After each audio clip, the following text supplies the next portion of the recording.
ನಮಸ್ಕಾರ ಸ್ನೇಹಿತರೆ. ಸದಾನಂದ ಗೌಡ್ರು, ಈಶ್ವರಪ್ಪನವರು, ಮಾಧುಸ್ವಾಮಿ ಅವರು, ರೇಣುಕಾಚಾರ್ಯ ಕೇವಲ ಇವರಷ್ಟೇ ಮುನಿಸ್ಕೊಂಡಿದ್ದಾರೆ. ಬಿಜೆಪಿನಲ್ಲಿ ಮಾತ್ರ ಬಂಡಾಯ ಇದೆ ಅಂತ ನಾವೆಲ್ಲ ಅನ್ಕೊಂಡಿದ್ವಿ. ಕಾಂಗ್ರೆಸ್ ಪಕ್ಷ ತನ್ನಲ್ಲಿ ಉಂಟಾದ ಬಂಡಾಯವನ್ನು ಸಮರ್ಥವಾಗಿ ಎದುರಿಸಿದೆ ಅಂತಾನೆ ಎಲ್ಲಾರು ತಿಳ್ಕೊಂಡಿದ್ರು. ಆದ್ರೆ ಈಗ ಕಾಂಗ್ರೆಸ್ ಪಕ್ಷದಲ್ಲಿ ಬಂಡಾಯ ಭುಗಿಲೇಳ್ತಾ ಇದೆ. ಅದರಲ್ಲೂ ಉತ್ತರ ಕರ್ನಾಟಕಕ್ಕೆ ಸಂಬಂಧಪಟ್ಟಂತೆ ಪ್ರಭಾವಿ ನಾಯಕರೊಬ್ರು ಸ್ವತಂತ್ರವಾಗಿ ಸ್ಪರ್ಧೆ ಮಾಡೋ ಮುನ್ನೆಚ್ಚರಿಕೆಗಳನ್ನ ಕೊಟ್ಟಿದ್ದಾರೆ. ಈ ಎಲ್ಲದರ ಬಗ್ಗೆ ಡೀಟೇಲ್ಸ್ ಕೊಡ್ತೀನಿ. ದಯಮಾಡಿ ನಮ್ಮ ಚಾನೆಲ್ ನ ಸಬ್ಸ್ಕ್ರೈಬ್ ಮಾಡಿ, ವಿಡಿಯೋನ ಲೈಕ್ ಮಾಡಿ, ಶೇರ್ ಮಾಡಿ. ಬಾಗಲಕೋಟೆ ಜಿಲ್ಲೆಯಿಂದ ಕೈ ಟಿಕೆಟ್ ಆಕಾಂಕ್ಷಿಯಾಗಿದ್ರು ವೀಣಾ ಕಾಶಪ್ಪನವರು. ಆದ್ರೆ ವೀಣಾ ಕಾಶಪ್ಪನವರ ಹೆಸರನ್ನ ಸ್ಕ್ರೀನಿಂಗ್ ಕಮಿಟಿಗೆ ಕಳಿಸೇ ಇಲ್ಲ. 2019ರಲ್ಲಿ ಸ್ಪರ್ಧಿಸಿ ಸೋತಂತ ವೀಣಾ ಕಾಶಪ್ಪನವರು ಮತ್ತೆ ತಮಗೆ ಟಿಕೆಟ್ ಸಿಗುತ್ತೆ ಅಂತ ಅಂದ್ಕೊಂಡಿದ್ರು. ಆದರೆ ಆ ಟಿಕೆಟ್ ಸಿಗೋ ಲೀಸ್ಟ್ ನಲ್ಲಿ ವೀಣಾ ಕಾಶಪ್ಪನವರ ಹೆಸರೇ ಇರ್ಲಿಲ್ಲ. ಇದು ಗೊತ್ತಾಗಿ ವೀಣಾ ಕಾಶಪ್ಪನವರ ಪತಿ ವಿಜಯಾನಂದ ಕಾಶಪ್ಪನವರು ಸಹ ಕಾಂಗ್ರೆಸ್ ವಿರುದ್ಧ ಕಿಡಿಕಾರಿದ್ರು.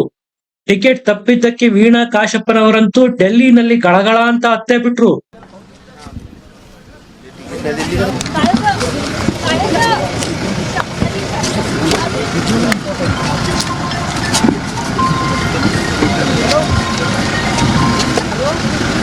ಹಲೋ,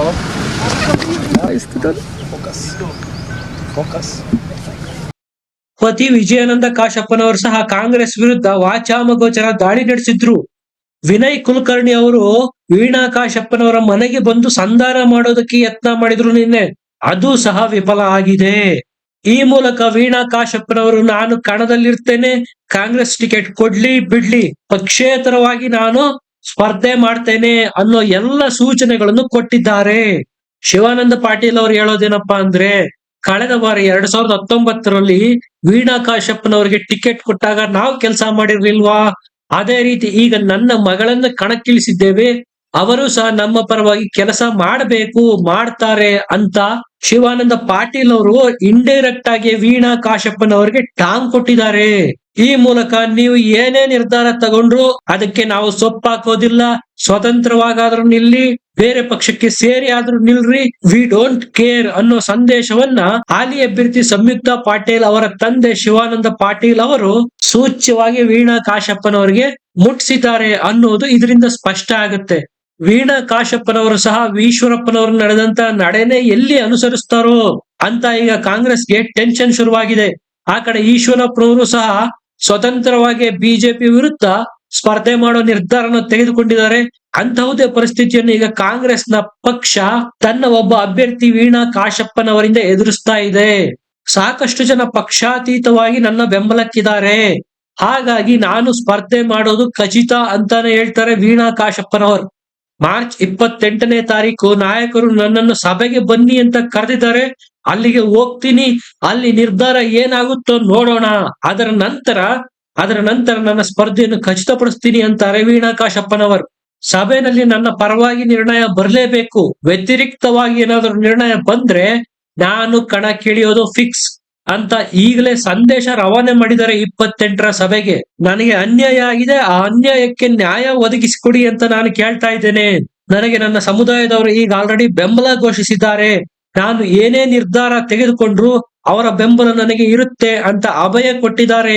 ನೀವು ಯಾವುದಕ್ಕೂ ಕೂಡ ಎದೆಗುಂದಬೇಡಿ, ನೀವು ಒಳ್ಳೆಯ ಕೆಲಸ ಕಾರ್ಯಗಳನ್ನು ಮಾಡಿದ್ದೀರಾ, ನಿಮಗೆ ಟಿಕೆಟ್ ಸಿಗಬೇಕು, ಸಿಗುತ್ತೆ ಅನ್ನೋ ವಿಶ್ವಾಸವನ್ನು ನನ್ನ ಕಾರ್ಯಕರ್ತರು ಮತ್ತು ಸಮುದಾಯದವರು ನನಗೆ ತುಂಬಿದ್ದಾರೆ ಅಂತಾರೆ ವೀಣಾ ಕಾಶಪ್ಪನವರು. ಕ್ಷೇತ್ರದಲ್ಲಿ ಸಂಪರ್ಕದಲ್ಲಿ ಇದ್ದೀನಿ, ಜನರ ಸಂಪರ್ಕದಲ್ಲಿ. ಒಂದೇ ನನ್ನ ಕ್ಷೇತ್ರದ ಜನ ಇವತ್ತು ಮನವಿ ಮಾಡ್ಕೊಂಡಿರೋದು, ನಿಮ್ಮ ಒಂದು ಕಣ್ಣೀರು ಬಿಂದುನು ಭೂಮಿಗೆ ಬೀಳಬಾರ್ದು. ನಮಗೆ ಭಾಳ ನೋವಾಗಿದೆ. ನೀವು ಪಕ್ಷೇತರ ನಿಂತರೂ ನಾವು ಮಾಡ್ತೀವಿ, ನಿಮ್ಮ ನಿರ್ಧಾರಕ್ಕೆ ನಾವು ಬದ್ಧ ಅಂತೇಳಿ ಪ್ರತಿಯೊಬ್ಬರು ಕೂಡ ಹೇಳಿದ್ದಾರೆ. ಇವತ್ತು ಸಾಕಷ್ಟು ಕಡೆ ಮಂಗಳೂರಾಗಿರ್ಬೋದು, ಸಾಕಷ್ಟು ಕಡೆಯಿಂದ ಕರೆಗಳು ಬರ್ತಾ ಇದ್ದಾವೆ. ನೀವು ಯಾವುದಕ್ಕೆ ಕೂಡ ಎದೆಗುಂದಬೇಡಿ, ನೀವು ಕೆಲಸ ಮಾಡಿರೋಂಥದ್ದು ನಾವು ನೋಡಿದ್ದೀವಿ, ನಿಮಗೆ ಸಿಗಬೇಕಾಗಿತ್ತು ಟಿಕೆಟು ಅಂತೇಳಿ ಎಲ್ಲ ಕಡೆಯಿಂದ ಕೂಗು ಬರ್ತಾ ಇದೆ. ಈ ಒಂದು ವಿಶ್ವಾಸದಲ್ಲಿ ಮುಂದಿನ ಬರುವಂಥ 28ನೇ ತಾರೀಕು ಏನು ಸಭೆ ನಿರ್ಧಾರವನ್ನು ತಗೋತಾರೆ ಅದನ್ನು ನಾವು ನೋಡಬೇಕು. ಖಂಡಿತವಾಗ್ಲೂ ಕಣದಲ್ಲಿರೋದಂತೂ ಗ್ಯಾರಂಟಿ. ನಾನು ಇನ್ನು ಸರಿ ಮಾತಿಲ್ಲ. ನನ್ನ ಪತಿಯವರು ಇವತ್ತು ಕಾಂಗ್ರೆಸ್ ಪಕ್ಷದ ಶಾಸಕರು ಇರ್ಬೋದು, ಅವರನ್ನು ಹೊರಗಿಟ್ಟು ಚುನಾವಣೆ ಮಾಡುವಂಥ ಶಕ್ತಿ ನನಗಿದೆ. ನನ್ನ ಜಿಲ್ಲೆಯ ಜನರು ನನ್ನ ಜೊತೆಗಿದ್ದಾರೆ. ಇವತ್ತು ಅವರನ್ನು ನಾನು ಇದರಲ್ಲಿ ಹೇಳ್ತಾರಲ್ಲ, ಅವರ ಒಂದು ಇದಕ್ಕೆ ನಾನು ಏನೂ ಅಡ್ಡಿಪಡಿಸಲ್ಲ. ನನಗೆ ಸೂಕ್ತವಾದಂಥ ನ್ಯಾಯ ಕೊಟ್ಟರೆ ನಾನು. ಇನ್ನು ಬಿ ಫಾರ್ಮ್ ಕೊಟ್ಟಿಲ್ಲ, ಅದಕ್ಕೆ ಇನ್ನು ಕಾಲಾವಕಾಶ ಇದೆ, ಈಗಲೂ ಸಹ ಟಿಕೆಟ್ ನ ರಿವರ್ಸ್ ಮಾಡಬಹುದು ಅನ್ನೋ ವಿಶ್ವಾಸದಲ್ಲೇ ಇದ್ದಾರೆ ವೀಣಾ. ನನ್ನ ಪತಿ ವಿಜಯಾನಂದ ಕಾಶಪ್ಪನವರು ಕಾಂಗ್ರೆಸ್ನ ಶಾಸಕರಿರ್ಬೋದು, ಆದ್ರೆ ಅದಕ್ಕೂ ನನಗೂ ಸಂಬಂಧ ಇಲ್ಲ. ಅವರನ್ನು ಹೊರಗಿಟ್ಟು ಚುನಾವಣೆ ಮಾಡೋ ಶಕ್ತಿ ನನಗಿದೆ. ಹಾಗಾಗಿ ನನ್ನ ನಿರ್ಧಾರ ನಂದು. ಸ್ವತಂತ್ರವಾಗಿ ಸ್ಪರ್ಧೆ ಮಾಡೋದು ಅಚಲ. 28ರ ಸಭೆಗೆ ಹೋಗ್ತೀನಿ. ಅಲ್ಲೇನಾದ್ರೂ ನನಗೆ ವ್ಯತಿರಿಕ್ತ ನಿರ್ಣಯ ಬಂತು ಅಂದ್ರೆ ನನ್ನ ಸ್ಪರ್ಧೆ ಅಚಲ ಅಂತ ಇದೇ ಸಂದರ್ಭದಲ್ಲಿ ವೀಣಾ ಕಾಶಪ್ಪನವರು ಕನ್ಫರ್ಮ್ ಸಹ ಮಾಡ್ತಾರೆ. ವೀಣಾ ಕಾಶಪ್ಪನವರಿಗೆ ಟಿಕೆಟ್ ಕೈ ತಪ್ತಾ ಇದ್ದಂತೆ ಅವರ ಬೆಂಬಲಿಗರು ಮತ್ತು ಕಾರ್ಯಕರ್ತರು ಬಾಗಲಕೋಟೆನಲ್ಲಿ ಕಾಂಗ್ರೆಸ್ನ ಕಚೇರಿಗೆ ಮುತ್ತಿಗೆ ಹಾಕಿದ್ರು. ಮೊದಲ ಪಟ್ಟಿಯಲ್ಲಿ 7 ಜನರ ಹೆಸರನ್ನು ಕಾಂಗ್ರೆಸ್ ಕರ್ನಾಟಕಕ್ಕೆ ಸೂಚಿಸಿತ್ತು. 2ನೇ ಪಟ್ಟಿಯಲ್ಲಿ 17 ಜನರ ಹೆಸರನ್ನು ಕಾಂಗ್ರೆಸ್ ಪಕ್ಷ ಅನೌನ್ಸ್ ಮಾಡಿತ್ತು. ಇದರಲ್ಲಿ ವೀಣಾ ಕಾಶಪ್ಪನವರ ಹೆಸರು ಇರಲಿಲ್ಲ. ಪಟ್ಟಿಯಲ್ಲಿ ಬಹುತೇಕರಿಗೆ ಕುಟುಂಬ ರಾಜಕಾರಣಕ್ಕೆ ಮಣೆ ಹಾಕಲಾಗಿತ್ತು. ಯಾಕಂದ್ರೆ ಕಾಂಗ್ರೆಸ್ ನಲ್ಲಿ ಗೆಲುವೊಂದೇ ಮಾನದಂಡ ಆಗಿದೆ.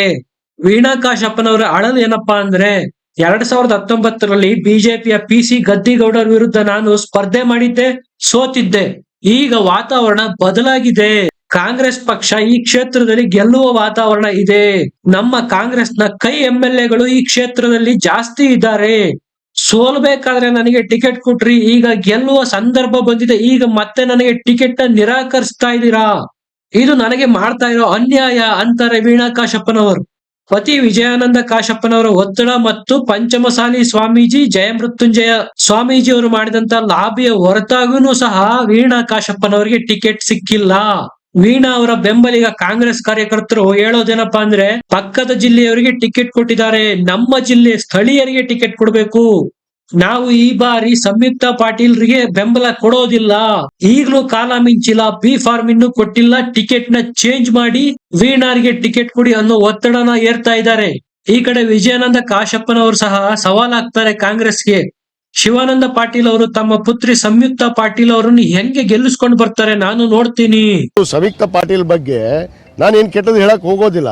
ಆದ್ರೆ ಆ ಅಮ್ಮ ಒಂದ್ ದಿವಸ ಆದ್ರೂ ಕ್ಷೇತ್ರದಲ್ಲಿ ಯಾವ ಕ್ಷೇತ್ರದಲ್ಲಾದ್ರೂ ಯಾವ ಶಾಸಕರಿಗಾದ್ರೂ ಭೇಟಿ ಆಗಿರ್ಬೇಕಲ್ಲ. ಯಾರಿಗೂ ಕೂಡ ಭೇಟಿ ಆಗಿಲ್ಲ, ಯಾವ ಶಾಸಕರು ಕೂಡ ಅವ್ರ ಪರವಾಗಿ ಹೇಳಿಲ್ಲ. ಇವತ್ತು ಯಾರು ಗೊತ್ತಿರ್ಬೇಕಲ್ಲ ಅಟ್ಲೀಸ್ಟ್ ಕ್ಯಾಂಡಿಡೇಟ್ ಆಗ್ತಾರೆ ಅನ್ನೋದು.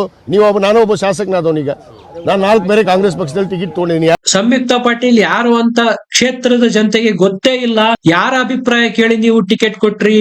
ನಾನು ಇಲ್ಲಿ ಶಾಸಕನಿದ್ದೇನೆ, ನನ್ನನ್ನು ಯಾರು ಸಂಪರ್ಕಿಸಿಲ್ಲ, ನನ್ನ ಅಭಿಪ್ರಾಯ ಯಾರು ಕೇಳಿಲ್ಲ. ಗೆಲ್ಲೋ ಅಭ್ಯರ್ಥಿಗೆ ಟಿಕೆಟ್ ತಪ್ಪಿಸಿ ಈಗ ಸೋಲುವಂತ ಅಭ್ಯರ್ಥಿಗೆ ಹೊರಗಿನ ಜಿಲ್ಲೆಯವರಿಗೆ ಟಿಕೆಟ್ ಕೊಟ್ಟಿದ್ದಾರೆ. ಇದು ನಮಗೆ ಮಾಡಿರೋ ಅನ್ಯಾಯ ಅಂತಾರೆ ವೀಣಾ ಅವರ ಪತಿ ವಿಜಯಾನಂದ ಕಾಶಪ್ಪನವರು. ವೀಣಾ ಕಾಶಪ್ಪನವರನ್ನು ತುಳಿಯೋದಕ್ಕೆ ಏನಾದ್ರೂ ಪ್ರಯತ್ನಗಳು ನಡೀತಾ ಅನ್ನೋ ಅನುಮಾನಗಳು ಮೂಡ್ತಾ ಇದಾವೆ. ಯಾಕೆ ಅಂದ್ರೆ ವೀಣಾ ಕಾಶಪ್ಪನವರೇ ಹೇಳುವಂತೆ ಮಲ್ಲಿಕಾರ್ಜುನ ಖರ್ಗೆ ಅವರಿಗೆ ಅವರು ಫೋನ್ ಮಾಡಿ ಕೇಳ್ತಾರಂತೆ ನನಗೆ ಯಾಕೆ ಟಿಕೆಟ್ ಮಿಸ್ ಆಗಿದೆ ಅಂತ. ಮಲ್ಲಿಕಾರ್ಜುನ ಖರ್ಗೆ ಅವರು ಹೇಳ್ತಾರಂತೆ ಇಲ್ಲ, ಸ್ಕ್ರೀನಿಂಗ್ ಕಮಿಟಿನಲ್ಲಿ ನಿಮ್ಮ ಹೆಸರು ಇಲ್ಲೇ ಇಲ್ಲ, ಇಲ್ಲಿ ಬರೀ ಒಂದೇ ಹೆಸರು ಮಾತ್ರ ಇದೆ, ಹಾಗಾಗಿ ಸಂಯುಕ್ತ ಪಾಟೀಲ್ರ ಆಯ್ಕೆಯಾಗಿದೆ. ಇದು ಶಾಕ್ ಕೊಟ್ಟಿರೋದು ವೀಣಾ ಅವರಿಗೆ. ಸ್ನೇಹಿತರೆ, ಇದಿಷ್ಟು ವೀಣಾ ಕಾಶಪ್ಪನವರು ಸ್ಪರ್ಧೆ ಮಾಡಬಹುದಾ, ಕಾಂಗ್ರೆಸ್ ಟಿಕೆಟ್ ಸಿಗುತ್ತಾ ಅವರಿಗೆ, ಅಥವಾ ಬಂಡಾಯವಾಗಿ ಸ್ವತಂತ್ರ ಅಭ್ಯರ್ಥಿಯಾಗಿ ನಿಲ್ತಾರಾ ಅನ್ನೋದ್ರ ಬಗ್ಗೆ ನಿಮ್ಮ ಅಭಿಪ್ರಾಯ ಅನಿಸಿಕೆಗಳನ್ನು ಕಮೆಂಟ್ ನಲ್ಲಿ ತಿಳಿಸಿ. ವಿಡಿಯೋನ ಲೈಕ್ ಮಾಡಿ, ಶೇರ್ ಮಾಡಿ, ನಮ್ಮ ಚಾನೆಲ್ ನ ಸಬ್ಸ್ಕ್ರೈಬ್ ಮಾಡಿ. ಮತ್ತೆ ಸಿಗೋಣ. ನಮಸ್ಕಾರ.